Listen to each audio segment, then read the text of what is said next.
Alors bonjour, en quelques mots, si vous avez l'occasion de vous présenter, parce que c'est quand même une drôle de rencontre ici à Lift, ça donnerait quoi? Eh bien, bonjour à tous. Je m'appelle Ida Dossi. Donc, on est ici dans la place de Lift Korea et de Corée je suis, si je puis dire, depuis 17 ans. Je suis une Française donc de naissance et j'habite en Corée. Je vis en Corée et j'y travaille depuis 17 ans. Voilà. Donc aujourd'hui, je suis ravie d'être là pour cet événement. Plus précisément, vous n'êtes pas quelqu'un d'anodin, puisqu'effectivement ça fait non seulement quelques années que vous êtes ici, mais vous êtes aussi très actif dans ce pays avec une particularité pour ce qui est de votre profession. Voilà, effectivement. Donc bon, je travaille notamment pour la télévision, la radio, mais en fait j'ai des activités assez variées finalement puisque j'écris aussi beaucoup, bon pour la presse et des livres aussi. Donc je viens de sortir mon 7e livre, donc qui concerne le vin, le vin au féminin, qui est sorti au début de cette année, et donc bien évidemment en rapport avec tous ces ouvrages, j'assure aussi pas mal de conférences, donc principalement en coréen pour la Corée, pour le public coréen. Alors, on est ici à la deuxième ou la troisième édition de Lift. La rencontre avec Laurent, le fait d'être invité ici à cet event tient à quoi? Alors donc effectivement Lift, c'est la deuxième en Corée. Je connais donc Laurent via des amis qui travaillent pour Asiance. Chez Asiance, il y a en fait mes meilleurs amis qui sont là-bas et qui m'avaient demandé de passer voir Lift. C'est sûr, ça allait m'intéresser effectivement. Bon, c'est passionnant, c'est l'innovation, c'est plein d'idées, plein de gens nouveaux. Donc on m'avait demandé de venir juste pour en fait briser la glace, je cite. Voilà, à la fois en anglais, en coréen, juste pour une petite touche d'ambiance. Je suis venue dire bonjour aujourd'hui. Alors justement, on vous entend ici en français, mais vous excellez en coréen. Question qui vient tout naturellement à l'esprit, c'est comment on fait pour aborder une telle langue et après carrément se retrouver à être une star de la télé et avoir autant d'aisance et devenir effectivement une icône aussi importante. Une icône, un bien grand nom. Eh bien écoutez, je vais vous dire, je l'ai pas fait exprès. En fait, je suis venue ici à la suite de mes études, des études de commerce international, à propos de l'Asie, en particulier la Corée. Et donc c'est d'une passion. Avec la passion, apparemment, on peut tout faire. C'est aussi la base de Lift, après tout.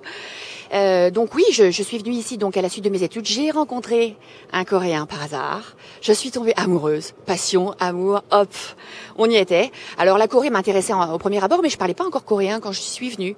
Et le fait de me marier localement, d'avoir 2 petits, de commencer à travailler ici, eh bien j'ai appris la langue. Donc j'y vis depuis maintenant 17 ans. Et oui, je peux le dire, je parle plutôt très bien coréen, ce qui a changé ma vie.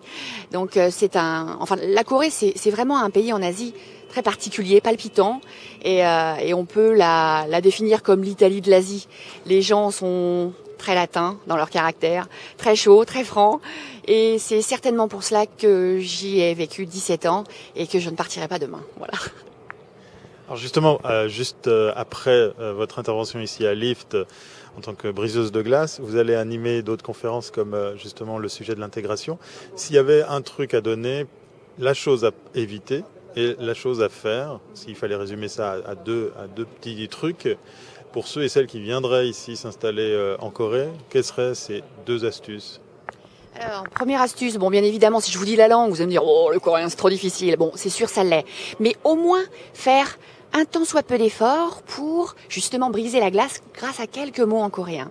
Deuxième chose, s'intéresser un tout petit peu à la culture qui vaut vraiment la peine d'être découverte. À mon grand regret, la Corée est toujours la grande inconnue de l'Asie, et c'est bien dommage, c'est très palpitant, il y a plein de choses à faire, il y a beaucoup de passion bien évidemment, mais beaucoup de choses au niveau de la technologie et d'envie d'innovation. Donc, s'intéresser un tout petit peu, ça c'est vraiment une chose à faire si vous voulez aborder la région et vous y sentir les bienvenus.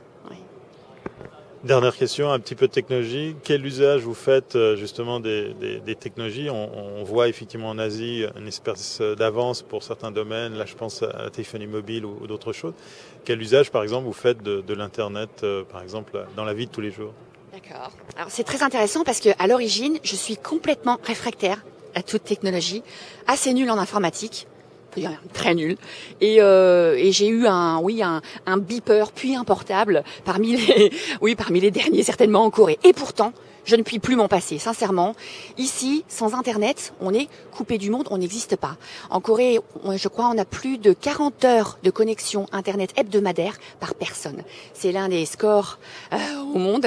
Et je peux vous assurer que les Coréens, vous leur coupez Internet, c'est comme si vous leur coupiez l'eau, l'oxygène. C'est pas possible de vivre ici sans ça. Et je suis devenue complètement addict. Mes enfants baignent dedans. Et ça doit être effectivement une avance sur le monde qui nous attend. Donc, à condition de garder une bonne dose d'humanisme, je crois, de passion encore. Internet et tout, non, je peux plus faire ça non plus. Réelle dernière question. S'il y avait une chose à dire pour motiver celles et ceux qui hésitent encore à venir à Lift Asia, ça serait quoi? Ah mais n'hésitez plus, mais vous devez absolument venir. En plus, vous avez vu où on se trouve, Jeju-do. Une superbe île avec un microclimat, c'est vert partout. La mer est là, la mer couleur de jade. Lift, des informations, des super amis qui nous attendent là. Ce soir, il y a un karaoké géant qui nous attend, un super dîner. Vous n'avez aucune excuse de ne pas venir l'année prochaine.